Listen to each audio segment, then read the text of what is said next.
हाँ, तो प्रिय विद्यार्थियों, हम पढ़ रहे हैं कक्षा 11वीं वितान पुस्तक अनिवार्य हिंदी वितान पुस्तक का जो पहला पाठ है भारतीय गायिकाओं में बेजोड़ लता मंगेशकर।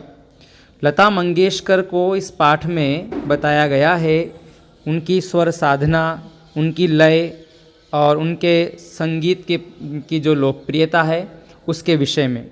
पाठ लिखा है कुमार गंधर्व ने और इस पाठ में ये कहा गया है कि संगीत की दुनिया में जो महिला गायिकाएं हैं उन गायिकाओं में सबसे जो शीर्ष पर है वो है लता मंगेशकर। और यह भी कहा गया है कि लता मंगेशकर जैसी कोई गायिका न तो हुई है और न ही होगी। ऐसी बेजोड़ गायिका, इस गायिका के गायन की क्या क्या विशेषताएं हैं, इनके स्वर की क्या खूबी है, किस प्रकार से गाती है, आखिर क्यों ये स्थान मिला लता मंगेशकर को कि इसके बराबरी कोई कर ही नहीं सकता। ये सारी बातें कुमार गंधर्व साहब ने इस पाठ में स्पष्ट की है। देखिए, हम पढ़ना शुरू करते हैं कि बरसों पहले की बात है, मैं बीमार था। उस बीमारी में एक दिन मैंने सहजी रेडियो लगाया। लता मंगेशकर आज से नहीं, उस ज़माने में जब टीवी का भी आविष्कार नहीं हुआ था, लोग घरों पर रेडियो सुना करते थे। उस समय से लता मंगेशकर श्रोताओं की बहुत पसंदीदा गायिका रही है। बरसों पहले की बात है, मैं बीमार था और इस बीमारी में एक दिन मैंने सहज ही रेडियो लगाया और अचानक एक अद्वितीय स्वर मेरे कानों में पड़ा। अद्वितीय, जिसके समान कोई दूसरी आवाज़ नहीं हो। स्वर सुनते ही मैंने अनुभव किया कि यह स्वर कुछ विशेष है, रोज का नहीं। यह स्वर सीधे मेरे कलेजे से जा भिड़ा, सीधे हृदय को स्पर्श कर गया। मैं तो हैरान हो गया, मुझे समझ में ही नहीं आ रहा था कि यह स्वर किसका है। मैं तन्मयता से यानी तल्लीन होकर सुनता ही रहा। गाना समाप्त होते ही गायिका का नाम घोषित किया गया, लता मंगेशकर। रेडियो में ऐसा होता आया है। नाम सुनते ही मैं चकित हो गया, चौंक गया, आश्चर्यचकित हो गया।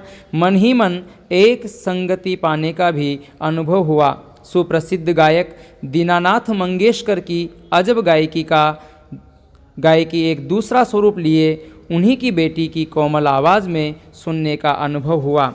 और यहाँ पर यह भी पता चलता है कि लता मंगेशकर के जो पिताजी हैं उनका नाम क्या है, दीनानाथ मंगेशकर।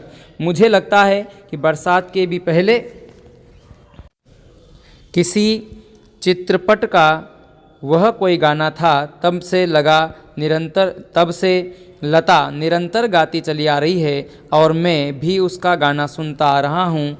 लता के पहले प्रसिद्ध गायिका नूरजहां का चित्रपट संगीत में अपना जमाना था। देखो, चित्रपट संगीत किसे कहते हैं, यानी फिल्म जगत में जो संगीत दिखाया जाता है, फिल्मों के साथ साथ जो संगीत चलता है उसे चित्रपट संगीत कहा जाता है। एक संगीत वो होता है जिनका फिल्मों से कोई संबंध नहीं, स्वतंत्र, जिनकी सभाएं होती है, जिनका आयोजन होता है और केवल स्वतंत्र तरीके से जो है शास्त्रीय ढंग से गाया जाता है, वो शास्त्रीय संगीत कहलाता है। शास्त्रीय संगीत के अपने नियम होते हैं, अपने विधान होते हैं और चित्रपट संगीत में नियम विधानों की पालना नहीं होती। ये शास्त्र के अनुकूल जो संगीत चलता हो, गाया जाता हो और लिखा जाता हो, वो शास्त्रीय संगीत है। लेकिन जिसमें संगीत शास्त्र के नियमों से मुक्त होकर के स्वतंत्र तरीके से एक अपनी लय, अपनी राग में जो गाया जाता है, वो चित्रपट संगीत होता है। चित्रपट संगीत कम समय में समाप्त हो जाता है। शास्त्रीय संगीत लगभग 2 से ढाई घंटे तक चलता है। जैसे कि हम दूरदर्शन पर पहले सुना करते थे, कई सारे वाद्य यंत्रों के साथ इसको गाया जाता है, इनकी सभाएं होती है। तो ध्यान देना, नूरजहां का चित्रपट संगीत में अपना जमाना था, परंतु उसी क्षेत्र में बाद में आई हुई लता उससे कहीं आगे निकल गई। कला के क्षेत्र में ऐसे चमत्कार कभी कभी दिख पड़ते हैं, जैसे प्रसिद्ध सितारिये विलायत खां अपने सितार वादक पिता की तुलना में बहुत ही आगे चले गए थे। और जैसे बिस्मिल्लाह खां उनके नाना और उनके बाबा से भी आगे निकलकर शहनाई के नायक हो गए थे, इसी प्रकार से विलायत खां बिल्कुल सितार वादक में आगे निकल गए थे। इसी प्रकार से लता मंगेशकर अपने पिताजी से भी आगे निकल गई। इसके बाद हम देखते हैं कि मेरा स्पष्ट मत है कि भारतीय गायिकाओं में लता के जोड़ की यानी बराबर करने वाली कोई गायिका हुई ही नहीं। लता के कारण चित्रपट संगीत को विलक्षण एक अनोखी लोकप्रियता प्राप्त हुई है। यही नहीं, लोगों का शास्त्रीय संगीत की ओर देखने का दृष्टिकोण भी एकदम बदला है। छोटी बात कहूँगा, पहले भी घर घर छोटे बच्चे गाया करते थे, पर उस गाने में और आजकल घरों में सुनाई देने वाले बच्चों के गानों में बड़ा अंतर हो गया है। आजकल के नन्हे मुन्ने भी स्वर में गुनगुनाते हैं। क्या लता इस जादू का कारण नहीं है? लता ने संगीत को आसान बनाया। लता ने ऐसे संगीत गाए जो लोगों के समझ में भी आते थे। उसमें शब्द भी था, उसमें अर्थ भी था और लय भी थी। इसलिए लता का संगीत लोकप्रिय हुआ, और सब संगीत लोकप्रिय हुआ तो छोटे छोटे बच्चे भी गुनगुनाने लगे। संगीत का हमारे जीवन में एक अलग महत्व होता है। संगीत से हमारा निरस जीवन सरस हुआ है। संगीत की वजह से हमारे जीवन में कई प्रकार के मनोरंजन हुए हैं। तो बच्चे भी जब गुनगुनाने लगते हैं तो एक आनंद और एक मस्ती हमारे मन में छाती है, और उस आनंद और मस्ती के साथ जीवन व्यतीत होता है। और आनंद और मस्ती ये ऐसे भाव हैं, जब मन में आते हैं तो व्यक्ति हर काम को एक अलग तरीके से करता है। क्या लता इस जादू का कारण नहीं है? कोकिला का स्वर निरंतर कानों में पड़ने, यहाँ लता को कोकिल कहा गया है। कोकिल यानी कोयल होता है, और लता की जो आवाज़ है वो कोयल से भी मीठी है। कोयल का जो स्वर निरंतर कानों में पड़ने लगे तो कोई भी सुनने वाला उसका अनुकरण करने का प्रयत्न करेगा। ये स्वाभाविक ही है। चित्रपट संगीत के कारण सुंदर स्वर मालिकाएं लोगों के कानों पर पड़ रही है। संगीत के विविध प्रकारों से उनका परिचय हो रहा है, उनका स्वर ज्ञान बढ़ रहा है। सुरीलापन क्या है, इसकी समझ भी उन्हें होती जा रही है। एक तो होता है गाना और एक होता है सुरीली आवाज़ में गाना। तो लता के पास ये सुरीलापन है। तरह तरह की लय के भी प्रकार उन्हें सुनाई पड़ते हैं। और आप इस पाठ को पढ़ने के बाद कुछ लता मंगेशकर के गाने सुनने का प्रयास करना, फिर आपको लता और अच्छी समझ में आएगी। ध्यान देना, आकार युक्त लय के साथ उनकी जान पहचान होती जा रही है। साधारण प्रकार के लोगों को भी उसकी सूक्ष्मता समझ में आने लगी है। जो साधारण से साधारण, यानी जो संगीत के मर्मज्ञ नहीं है, भाई संगीत के मर्मज्ञ, भाई काव्य शास्त्र के मर्मज्ञ अगर होंगे तो काव्य शास्त्र की बारीकियों को जानेंगे। हिंदी भाषा के गहरे अगर विद्वत अध्येता हैं या विद्वान हैं तो वो हिंदी भाषा की रहस्य को जानेंगे, बारीक बातों को समझेंगे। जो संगीत के मर्मज्ञ होंगे संगीत की बारीक बातों को समझेंगे। लेकिन अगर केवल विद्वानों तक, मर्मज्ञों तक ही बात रहे तो फिर वो लोकप्रियता प्राप्त नहीं करता है। कोई भी क्षेत्र हो, लोकप्रियता किसी भी व्यक्ति की, संगीत की, किसी भी क्षेत्र में जब होती है जब उसको साधारण लोग समझने लगें। तो लता ने संगीत की समझ को साधारण लोगों तक पहुंचाया। इनका सबका श्रेय लता को ही है। इस प्रकार इसने नई पीढ़ी के संगीत को संस्कारित किया और सामान्य मनुष्य में संगीत विषयक अभिरुचि पैदा करने में बड़ा हाथ बटाया है। हाथ बटाना मतलब सहयोग करना। संगीत की लोकप्रियता, उसका प्रसार और अभिरुचि के विकास का श्रेय लता को ही जाता है कि आज लोग संगीत में रुचि लेने लगे हैं। सामान्य श्रोता को अगर आज लता की ध्वनि मुद्रिका और शास्त्रीय गायकी की ध्वनि मुद्रिका सुनाई जाए तो लता की ध्वनि मुद्रिका को ही पसंद करेगा। अगर दो संगीत आपके सामने चलाए जाएं, एक तरफ तो शास्त्रीय संगीत जो लंबे समय तक चलता है और एक होता है लता की ध्वनि मुद्रिका, यानी वह भावभंगिमा के साथ गाना ध्वनि मुद्रिका कहलाता है। गाना कौन से राग में गाया गया, ताल कौन सा था, यह शास्त्रीय ब्यौरा इस आदमी को सहसा मालूम नहीं हो रहता। उसे इससे कोई मतलब भी नहीं है। आम आदमी को शास्त्रीय विवरण यानी शास्त्रीय जानकारी से क्या मतलब है? उसे तो केवल आनंद और मस्ती से वास्ता रहता है।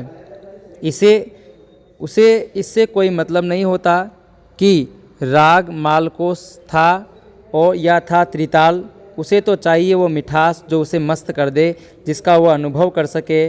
और यह स्वाभाविक ही है, क्योंकि जिस प्रकार मनुष्यता हो तो वह मनुष्य है, वैसे ही गानपन हो तो वह संगीत है। अब मान लीजिए, आप तो यूँ समझिए कि हम कहीं शादी विवाह में गए, अगर हमने गुलाब जामुन खाए साहब, हमें तो इससे मतलब है कि वो गुलाब जामुन स्वादिष्ट थे या नहीं थे। हमें इससे क्या मतलब वो किस हलवाई ने बनाए थे, उस हलवाई का नाम क्या है और उसने किस विधि विधान से बनाए थे। हमें तो गुलाब जामुन की मिठास से वास्ता है। इसी प्रकार से साधारण आदमी को केवल संगीत के आनंद से मतलब होता है, उसके शास्त्रीय नियमों से नहीं। और लता का कोई भी गाना लीजिए तो उसमें 100% यह गानपन मौजूद है। गानपन क्या, जैसे बचपन में बच्चे का जो गुण है वो बचपन शब्द में रहता है, भाव। उसी प्रकार से गानपन मतलब गाने का आनंद ही गानपन है। बस यूँ समझिए आप। लता की लोकप्रियता का मुख्य मर्म यह गानपन ही है। इस गानपन पर आप रेखांकित कर लेना। आप ऐसे पन शब्द से और भी शब्द सोचिए, तलाशिए। ये भाववाचक संज्ञा है। बचपन, लड़कपन, इसी प्रकार से गानपन। ठीक है, तो ध्यान देना, गानपन क्या है? संगीत में के गान में छिपा हुआ आनंद ही गानपन है। लता के गाने की एक और विशेषता है उसके स्वरों की निर्मलता। उसके स्वर बहुत निर्मल हैं, स्वच्छ एकदम। उसके पहले की पार्श्व गायिका है जिसका नाम है नूरजहां, भी एक अच्छी गायिका थी, इसमें संदेह नहीं है। फिर भी उसके गाने में एक मादक उतान दिखता था। लता के स्वरों में कोमलता है और मुग्धता है। लता जब गाती है हर कोई उस स्वर लहरी पर मुग्ध हो जाता है। ऐसा लगता है, ऐसा दिखता है कि लता का जीवन की ओर देखने का जो दृष्टिकोण है वही उसके गायन की निर्मलता में झलक रहा है। हाँ, संगीत दिग्दर्शकों ने, यानी जो संगीत के मर्मज्ञ हैं, जानकार, उन्होंने उसके स्वर की इस निर्मलता का जितना उपयोग कर लेना चाहिए था उतना नहीं किया। मैं स्वयं संगीत दिग्दर्शक होता तो लता को बहुत जटिल काम देता, ऐसा कहे बिना रहा नहीं जाता। यानी लता एक ऐसा अवतार है गायिकाओं में कि संगीत की दुनिया में जो लोग रमते हैं, यानी संगीत के जो दिग्दर्शक हैं, उनको लता से अधिक काम करवा लेना चाहिए था, क्योंकि ये लोग बार बार अवतार नहीं लेते धरती पर, युगों युगों में एक अवतार होते हैं। मैं स्वयं संगीत दिग्दर्शक होता तो लता को बहुत जटिल काम देता, ऐसा कहे बिना रहा नहीं जाता।